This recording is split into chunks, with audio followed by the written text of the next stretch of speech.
皆さん、こんにちは。漫画家の下本慎です。よろしくお願いします。ということで、今日はですね、初心者におすすめの練習法を、メリットとデメリットをみんなに説明しながら、S 君と一緒に実践していきたいと思います。実践会か、俺の。そうだね。まあ、実際 S 君に実践してもらうことで、リアル初心者の意見も聞きながら。なるほどね、自分がどれができてないとか、どれやったら良くなるみたいな、ね。どれやったらもっと絵が上手くなるか。俺は全部だよ。ということで、まあじゃあ早速よかったらね、見ながら一緒にやってみてください。はい、それでは早速やっていきましょう。じゃあ今回まず比べるお絵描きの練習法なんですけども。俺気になってた、それ。まず初心者が一番取り入れやすい模写。ああ、模写ね。模写は見て描くだね。もう、まあ、上手いと思う人のを真似て描く。まあ、それはね、あるね。あと次がですね、最近の子たちは使ったことが結構あるんじゃないかなと思うんですけど、フリー素材の、下絵を使うっていう。ああ、俺も使ったことある。アイビスペイントとかに当たり人形の絵みたいなのがあるんだよね。まあ、それも、今回ちょっと S 君実証してもらいたいと思います。いや、俺あれで上手くなった記憶ねえけど。最後がですね、これがなかなか簡単に取り入れられないかもしれないんだけど、アドバイスをもらいながら書くです。横にいるからね。まあ、S 君の場合、横にプロがいるじゃない。でもみんなの場合はそれが友達だったりとか、学校の先生だったりとか、まあそういう人にはなるのかなと思います。じゃあ、まず今の S 君の実力を知らなきゃいけないので、まあ確かにね。今回はちょっととあるテーマで事前に S 君に今絵を描いてきてもらいました。女の子のアイドルがハートのポーズを作ってるイラストっていうテーマで。あ、もう描きました。じゃあ今の S 君のイラストお願いします。もうだからちょっとごまかしで色もつけちゃった感じだけど。ごまかしてない。色ついたところで何もごまかせてない。一つ、ちょっと言わせて。これだけは言いたかった。いいよ。ハートのポーズって言われた時に、マジでわかんなくて、一応こういうポーズしてみたいな。そうだよ。で、どこから描いていいかわからず、手から描いたんよ、俺。その結果、なんか顔と足とかのバランスがおかしくなってこうなっちゃったっていう。私はいいわけ。ちょっと私がいつも気になる S 君この脇がないっていうか、ここの空間がいつもないんだよね。どっか行っちゃってる。めっちゃ悪いやん、この下からさ、ここまでなんか謎の体が膨張しちゃってて。いいんだよ、もうこの絵について。分かった。今回は別にダメ出しをする企画じゃない。ということで、まずこのイラストでスタートします。ここからどんどんどうやって上手くなっていくかだから。そうだよね。これが上手くなればいい。まずは模写してもらいたいと思います。ということで、今回私の完成形のイメージのイラストを出します。はい、こちらです。これを今回はちょっと完成形のイメージとして、S 君に今から3分間死ぬ気で模写をしてもらいます。3分みんなはもう10分でも1時間でもやってください。ただ S 君はこの後他のね、撮影も控えてる。詰まってるからね、予定が。3分しか時間はありませんけど、ひたすらまずこれを模写今からしてください。3分間ね。じゃあまず模写のターンいきます。ここで模写練習のコツを説明します。模写に2つの種類があると思ってください。全体を捉える模写とポイントを捉える模写です。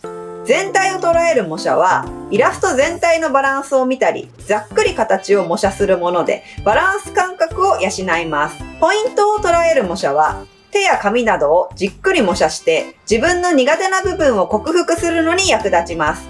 ぜひこの2つを意識して模写練習してみてください。はい、終わり。終わり。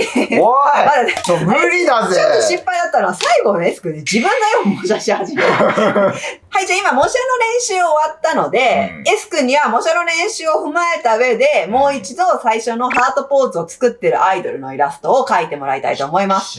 マジで。俺全然さ、なんか手とかさ、顔とか練習できなかったぜ。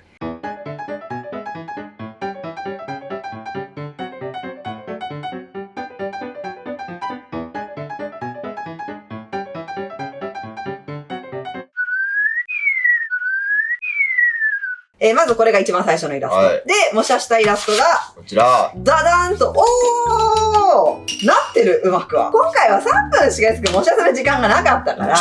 もうほんと速攻で終わっちゃったよ。この全体をもう模写するっていう選択肢を取った。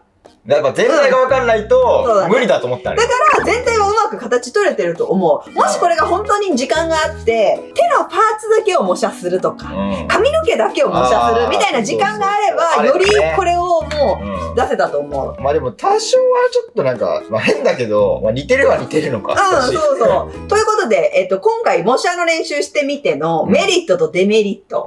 メリットはまずもう参考にするものが分かりやすくあるので、正直その通りに描けばいいという。なるほどね。なので、似せたい人の後、絵柄に近づけるっていうのが、模写のメリットかなと思います。だけど、デメリットとしては、そもそも模写は自分の作品として発表はできない。ああ、確かに。やっぱりそれは人の作品を真似てるものだから、自分の作品ではないんだよね。だから、あくまでも練習の作業の一環でしかないのと、参考にした人を超えていくことはない。ああ、その人以上のものが生み出せないってことなんですか？そう、それはそう。じゃあ今度は、次はここからどれほど上手くなったかをまた見ていきたいと思います。なるほどね。はい、次の練習は、フリー素材を使って描くです。はい。もうさっき冒頭で言ったように、今、お絵描きソフトとかには、結構フリーの素材が入ってたりするし、なんだったら 3D で自分で起こせたりもするんだ。するし、多分、本とかでも売ってるんだよね。そのままトレース OK ですよ、みたいな。ポーズ集的なやつね。ポーズ集的なのも売ってるので、今回はトレース OK な素材を使うというのが前提です。そもそもがトレース OK じゃないようなものを使ってやることはやめてください。ということで、私もエスクにトレース OK の私の素材を用意しました。新本先生の素材くれるんだ、俺に。はい。ということで、今回は、こちらです。これを下に引いて、上から描いてください。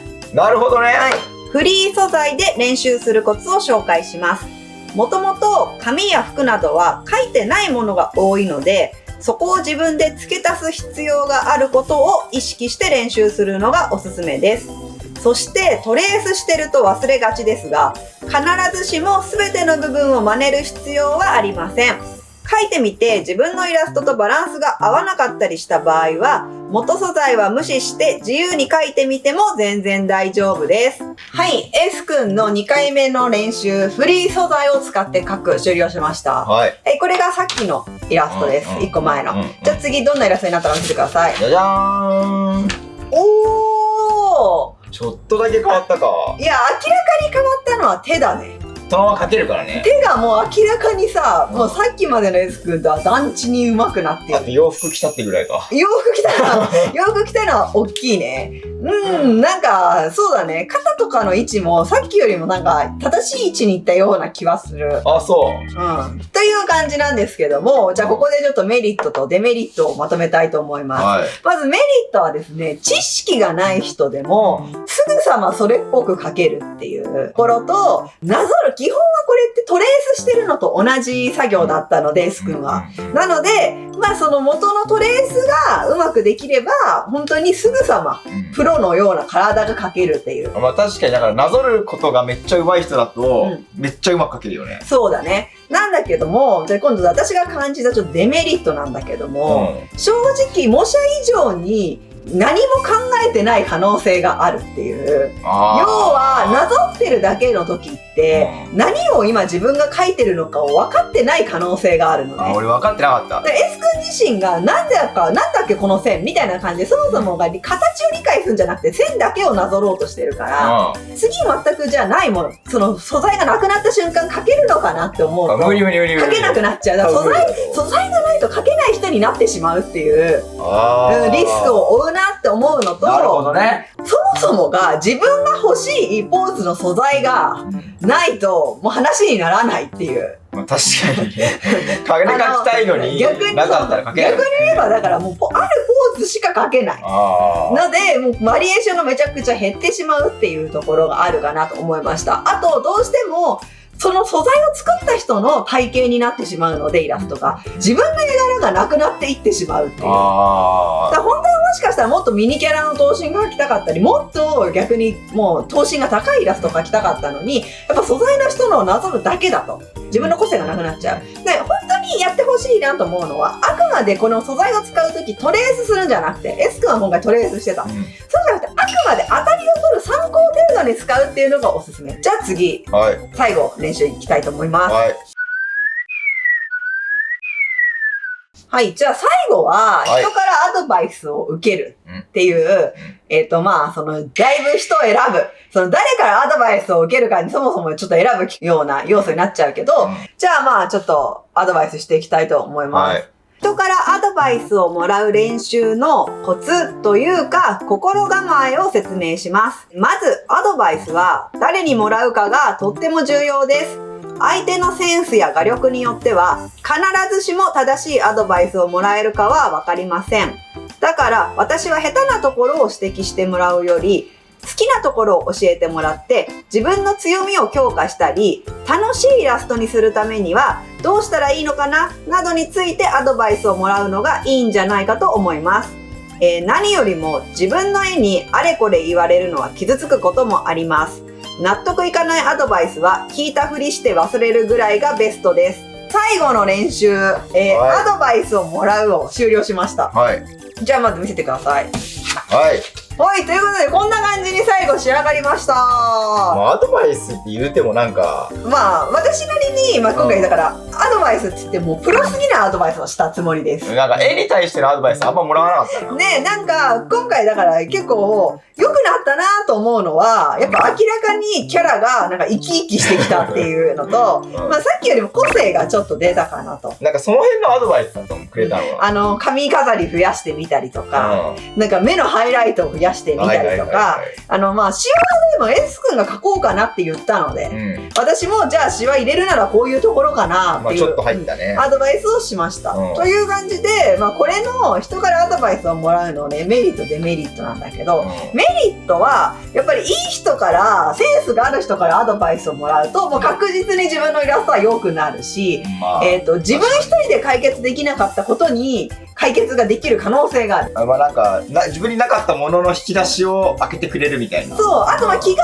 合う仲間みたいな存在だったらより楽しく描けたりするっていうまあメリットがあるかなと思います。で、デメリットはとにかく相性の合わない人からアドバイスをもらうとやる気がそがれるっていうそりゃそうだよなところです。普段絵も描かないようなクラスメートみたいなね人になんかここの部分変じゃないとか、なんかこれ違わないとか言われてもムキってなるし、なんか自分のやる気がかえって落ちちゃって、なんかこう絵を描く気がもうなくなっちゃうみたいな最悪ね、そうねこともあります。まあ別にこれって尊敬してる人からアドバイスもらっても、自分が結構打たれ弱い人とかメンタル弱めの人は本当にあんまり下手にアドバイスとしてもらわない方がいいと思ってる。あと結局はほら自分がもらいたくないのにもらっちゃうみたいなのがある。そうだからあんまり自分の信念がねあって私はいいかなと思うから、そういう自分にちょっと向き不向きがあるので自分には向かないなって人はやっぱ取り入れない方がいいかなとは思います。